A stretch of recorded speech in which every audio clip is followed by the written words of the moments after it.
Hello, I'm Nathan from Serious Geeks, and in this video I'm going to discuss my Codex Space Marine 9th edition initial impression and how I believe they're going to play on the tabletop. It's important to point out that a lot of leaks and reviews have gone on the internet, so we do have a relatively good picture of what is available to us as Space Marine players. Like many people, I don't actually get too involved in leaks. I like to see a few leaks and rumours coming out and it gets me excited, but I usually don't want to spoil the surprise, so I won't delve too deeply. With this Space Marine Codex, I had to dig a little bit deeper because I have to be able to do reviews on this channel. I've certainly checked out many of the most interesting new options that are available, as well as some old favourites.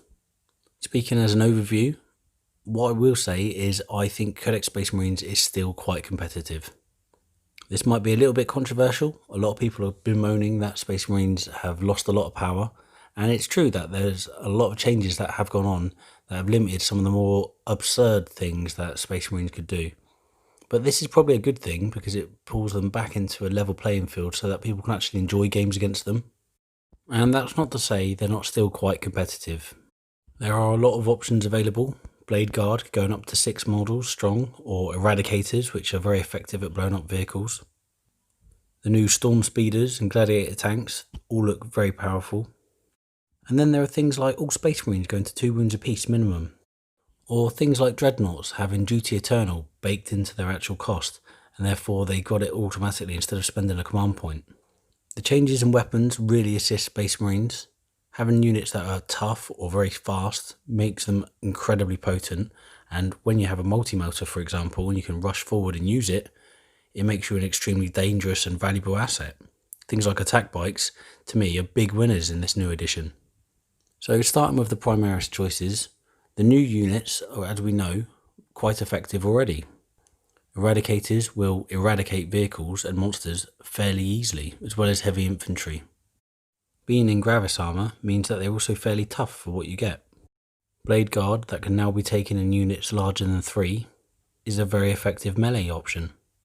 However, it's not all been good for fans of Primaris. The aggressors have lost a lot of their innate abilities. Most notable in this instance is the ability to fire twice has been completely removed. Personally, I felt like this was a good thing. It slowed down the game to be able to fire so many shots that are only strength 4, just basically bucket of dice, and it wasn't particularly thematic as well. The unit is supposed to be big and tough and wading through fire, smashing things with its power fists, and for a lot of the game you'll be just standing still shooting. So the big problem with the unit is that they need a repulsor to be effective. Otherwise they just can't move up the table quick enough. Having toughness 5, 3 wounds and a 3 up armor save is reasonable, and they have stratagem support to make them more survivable, but they're still fairly easy to kill in the grand scheme of things, and they're not going to be able to influence the battle as readily as, say, a jump pack troop that can fly over the obscuring terrain and engage the enemy straight away. Another unit that's taken quite a big hit is the Executioner Repulsor. It too can no longer shoot twice if it remains stationary. Seem to be noticing a bit of a theme there. Moving the review to Firstborn, we can see a real change in power. All Firstborn units are going up to 2 wounds apiece, minimum, or 3 wounds for some units like Terminators and Bikers. The exception here being Scouts, which have also moved to Elites, which I think is a big mistake, as people are very rarely going to take them. However, I believe Games Workshop have listened to many of the players who want their Firstborn to have an equal footing to the Primaris releases. A combination of these upgrades on their datasheets, as well as powerful weapons, and you can see that Firstborn are really coming back in a big way. As an example, Tactical Marines have all gone up to 2 wounds apiece, and having weapons that are more damaging, such as heavy bolters and multi-melters, plasma guns and melter guns, means that the unit is going to be a lot more dangerous on the table itself. Other units go up in power tremendously. Jump pack troops, such as Assault Marines, or even more powerfully Vanguard Veterans, are going to be very powerful with 2 wounds apiece. They can leap over obscuring terrain and engage almost any opponent they want. The Vanguard Veterans in particular have access to some weapons that are incredibly potent. Storm Shields as well, given +1 to an armor save and a 4 up invulnerable save. It all just combines to make Vanguard Veterans probably the most effective combat troop in the game. Other changes, such as the Vindicator having a siege shield that gives it +1 to its armor save against ranged attacks, -1 to damage from Duty Eternal that is stock on all the datasheets of all Dreadnoughts. or Terminators that have 3 wounds apiece and can now teleport in with a reasonable chance of making a charge thanks to a chaplain's command in oratory, which provides access to the use of litanies outside the normal command phase. Of course, that could be utilised with Primaris as well, but remember they don't have a unit that can teleport in like Terminators. If we compare Firstborn on a purely comparative datasheet basis with Primaris, it's kind of clear that the Firstborn have the edge here. They're more flexible, they have access to a greater field of weapons than the actual Primaris themselves do, and they're just as survivable now. It appears to me that Games Workshop have noticed this as well, so what they've done is they've provided quite a lot of stratagem support that is only for the Primaris units. Transhuman physiology is a great example of this. Previously, you could utilise it on any Space Marine unit, such as Terminators or Vanguard veterans or Space Marine characters. Now, it is limited to purely being used on Primaris units. Sounds like it would still be broken, but you've got to bear in mind that Primaris units are not quite as fast, they don't have jump packs, they can't teleport into combat. So the obvious choice where you would use it would be on the most elite units you have available. So the balancing factor here that doesn't make this stratagem completely broken is the fact that Blade Guard are not that fast. They can't just jump into the opponent at any time and have to be taken out within less than a turn because they've got jump packs. Aggressors, also quite slow, but they can't shoot twice anymore. So that means that they can't just sit in the middle of the table and just gun down everything using transhuman physiology to stay alive, because they're not going to have quite the same firepower. This is a nice little balancing trick. It's a powerful stratagem that can keep Primaris units alive for longer, but it can only be used on Primaris units, which have their own limitations. Many of the other stratagems in the book are aimed at boosting up Primaris units, such as Intercessors, or Gene-wrought Might, which helps their assault forces.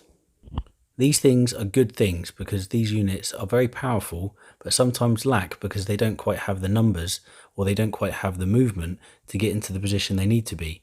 So these little boosts really help out the army as a whole. This brings me to an interesting summary. It appears to me that Firstborn have the slight edge in power, but then when you add the stratagem support, the Primaris choices sort of equal them, if not overtaken them in certain circumstances. However, the Primaris units will come in lower numbers, which means the command point usage on the stratagems is more wasted and not as efficient because you're using it on lower numbers of models in the unit. This is a neat little balancing trick, and I'm actually quite interested to see how it progresses through 9th edition. In comparison to other armies, I've mostly talked about internal comparisons now, so it's good to talk about the external. I think that Space Marines are still going to be effective on the tabletop, and I think the most effective army list will actually utilise a combined arms approach using Primaris and Firstborn units. As an example to this, consider an assault force that has Vanguard veterans jumping forward, an Impulsor, maybe 2, replete with Blade Guard and some Intercessors, maybe Assault Intercessors. The midfield can have Terminators, Dreadnoughts, and maybe some Gravis units holding objectives and board control, whilst the back might have some Scouts, and it might have some Tactical Marines with long-range firepower. Of course, we all have our themes. Some people might want to focus purely on the Primaris, and some people will focus purely on the Firstborn. And I think both will be fairly effective on the tabletop and probably equal measure. It's too early to say. We'd have to see how it all pans out. I try not to make comparisons within the two, but a Firstborn theme or a Primaris theme also looks good on the tabletop, so we will see how people deviate into the 3 camps: Firstborn players, Primaris players, and then people who mix and match. It won't be long until we have the Codex books in our hands and we can roll some dice in anger, and then we can really put this Codex through its paces. In the meantime, that's it from me. I just want to say a quick note of thank you to everyone. You've all been very supportive and helping me grow the channel, and I hope that we can still continue to grow it further.